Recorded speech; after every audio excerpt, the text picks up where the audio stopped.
آداب، یہ آکاشوانی ہے۔ خبروں کے ساتھ میں محمد عمار۔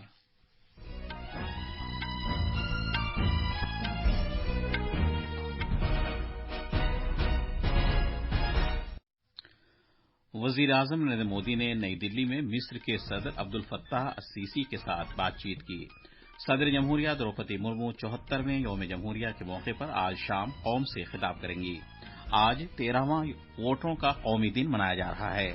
آکاشوانی کے خبروں کے شعبے نیوز سروسز ڈویژن کو ملک میں ووٹروں میں بیداری پیدا کرنے کے لیے غیر معمولی مہم چلانے کے لیے قومی ایوارڈ عطا کیا گیا ہے۔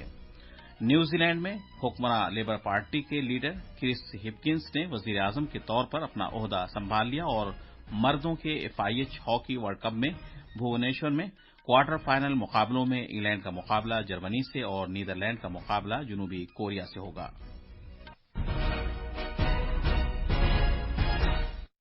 اب خبریں تفصیل سے۔ وزیر اعظم نریندر مودی اور مصر کے صدر عبدالفتاح السیسی کے درمیان نئی دلی میں باہمی بات چیت کی گئی۔ دونوں رہنماؤں کے درمیان دو طرفہ، علاقائی اور بہت سے عالمی امور پر تبادلہ خیال کیا گیا۔ صدر السیسی بھارت کے 3 روزہ دورے پر کل شام نئی دلی پہنچے تھے۔ ان کے ساتھ اعلیٰ سطح کا ایک وفد بھی آیا ہے۔ وہ اس سال بھارت کے 74ویں یوم جمہوریہ کی تقریب میں مہمان خصوصی ہوں گے۔ مصر کی فوج کا ایک دستہ بھی یوم جمہوریہ کی پریڈ میں حصہ لے گا۔ مصر کے صدر کا آج صبح راشٹرپتی بھون کے سبزہ زار پر باقاعدہ استقبال کیا گیا۔ صدر جمہوریہ دروپدی مرمو 74ویں یوم جمہوریہ سے قبل آج شام قوم سے خطاب کریں گی۔ ان کا یہ خطاب آکاشوانی کے تمام قومی نیٹ ورک پر شام 7 بجے سے نشر کیا جائے گا۔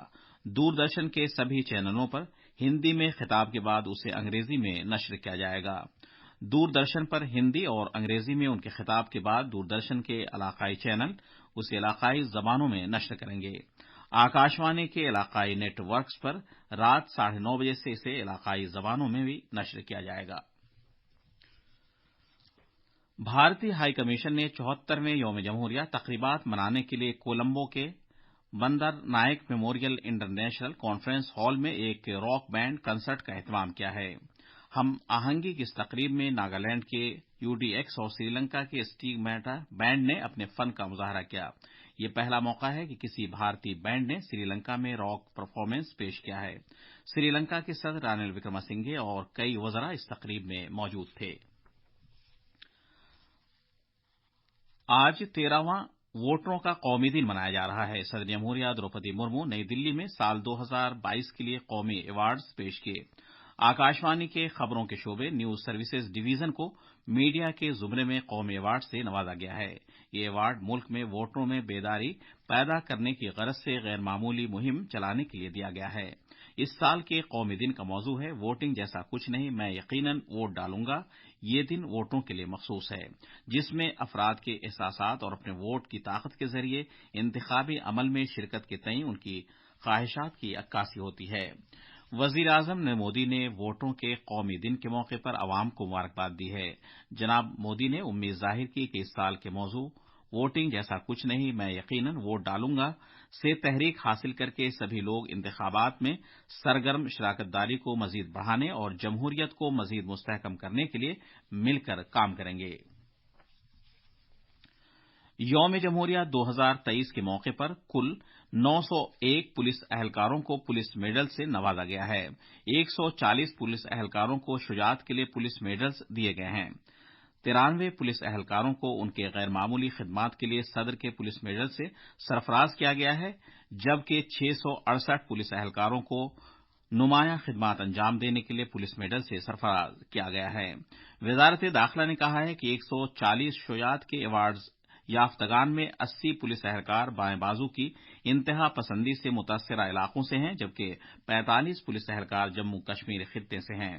شجاعت کے ایوارڈز یافتگان میں 48 central reserve police force CRPF، 31 Maharashtra سے، 25 جموں کشمیر پولیس سے، 9 جھارکھنڈ سے اور 7 دلی، چھتیس گڑھ اور BSF کے ہیں، جبکہ بقیہ دیگر ریاستوں اور مرکز کے زیر انتظام علاقوں سے ہیں۔ یہ خبریں آکاشوانی سے نشر کی جا رہی ہیں۔ 44 سالہ کرس ہپکنس کو آج نیوزی لینڈ کے 41ویں وزیر اعظم کی حیثیت سے حلف دلایا گیا ہے۔ क्रिस हिपकिंस को बाकायदा तौर पर जिम्मेदारी सौंपने से पहले जसिंडा आर्डर्न ने रताना में सियासतदानों और माओवादी रहनुमाओं के सालाना इज्तिमा में शिरकत की। जसिंडा आर्डर्न ने बाकायदा तौर से इख्तियार सौंपने के बाद आज सुबह आखिरी मरतबा वजीर आजम की हैसियत से पार्लियामेंट से बाहर आईं। न्यूजीलैंड की वजीर आजम की हैसियत से बाकायदा तौर पर यह उनका आखिरी अमल था। हिपकिंस को 2008 में पार्लियामेंट के लिए मुंतखब किया गया और नवंबर 2020 में कोविड-19 के लिए उन्हें वजीर आजम मुकर्रर किया गया था। वो पुलिस, तालीम और अवामी खिदमात के वजीर थे। हिमाचल प्रदेश आज रियासत भर में पूरे जोश व खरोश के साथ अपना 53वां यौम तासीस मना रहा है। 1971 में आज ही के दिन हिमाचल प्रदेश भारत की 18वीं रियासत बना था। वजीर आजम नरेंद्र मोदी ने हिमाचल प्रदेश के अवाम को उनकी रियासत के यौम तासीस पर मुबारकबाद पेश की है। एक ट्वीट में जनाब मोदी ने कहा कि इस रियासत के मेहनती लोगों ने हमेशा मुल्क की खिदमत के लिए अपने आप को वक्फ किया है। उत्तर प्रदेश के शहर लखनऊ में कल शाम वजीर हसन रोड पर एक रिहायशी इमारत मुनहदिम हो गई, जिसमें राहत और बचाव कार्रवाई जारी है। लखनऊ के डीएम सूर्यपाल गंगवार ने कहा कि अब तक 9 अफराद को बचा लिया गया है। अथॉरिटी ने इस हादसे में अब तक किसी जानी नुकसान की तस्दीक नहीं की है। इसी दौरान लखनऊ के कमिश्नर रोशन जैकब ने लखनऊ डेवलपमेंट अथॉरिटी को हिदायत दी है कि वो इस इमारत की तामीर में शामिल बिल्डरों के खिलाफ एफआईआर दर्ज करे। तकरीबन 5 से 7 लोग अभी भी मलबे में फंसे हुए हैं। मकामी इंतजामिया के साथ एनडीआरएफ और एसडीआरएफ की टीम बचाव कार्रवाइयां अंजाम दे रही हैं। रियासत के वजीर आला योगी आदित्यनाथ ने इमारत मुनहदिम होने के वाकये की छानबीन की गरज से एक 3 रुकनी कमेटी तश्कील दी है। इस 3 रुकनी कमेटी में लखनऊ के commissioner Roshan Jacob, joint police commissioner Piyush Mordia और पीडब्ल्यूडी के चीफ इंजीनियर शामिल हैं। ये कमेटी एक हफ्ते के अंदर अपनी रिपोर्ट पेश करेगी। उत्तराखंड में कल रात से देहरादून समेत कई मकामात पर जबरदस्त बारिश हो रही है। महकमा मौसमियात के मुताबिक देहरादून, उत्तरकाशी, चमोली और पिथौरागढ़ अजला के मुख्तलिफ मकामात पर भारी बर्फबारी का इम्कान है। देहरादून, टेहरी, पौड़ी, नैनीताल, चंपावत, उधम सिंह नगर और हरिद्वार जिलों में भी बारिश हो रही है। इस दौरान शिमाली रेलवे के पीआरओ आरके राणा ने कहा कि आज कोहरे के सबब 17 रेलगाड़ियां ताखीर से चल रही हैं।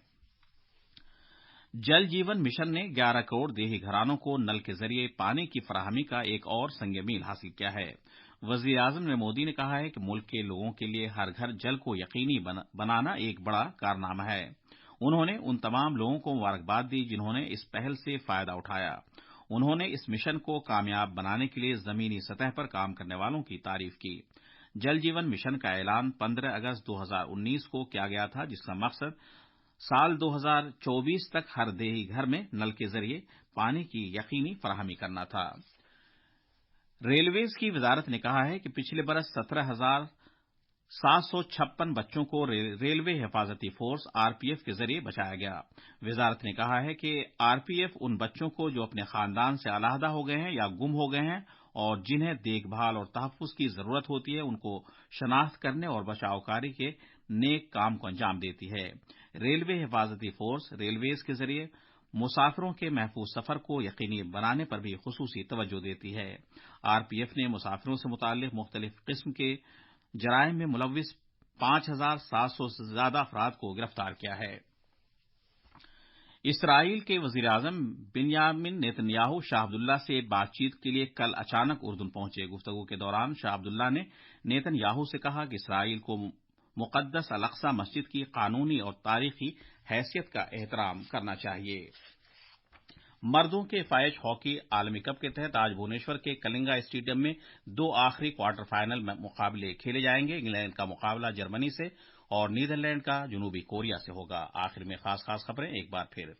वजीर आजम नरेंद्र मोदी ने नई दिल्ली में मिस्र के सदर अब्दुल फत्ताह सीसी के साथ बातचीत की। सदर जमहूरिया द्रौपदी मुर्मू 74वें यौम जमहूरिया के मौके पर आज शाम कौम से खिताब करेंगी। आज 13वां वोटरों का कौमी दिन मनाया जा रहा है। आकाशवाणी के खबरों के शोबे न्यूज सर्विसेज डिवीजन को मुल्क में वोटरों में बेदारी के लिए गैर मामूली मुहिम चलाने के लिए कौमी अवार्ड दिया गया है और मर्दों के फाइज हॉकी वर्ल्ड कप में भुवनेश्वर में क्वार्टर फाइनल मुकाबले खेले जाएंगे। इसके साथ ही खबरों का ये बुलेटिन खत्म हुआ।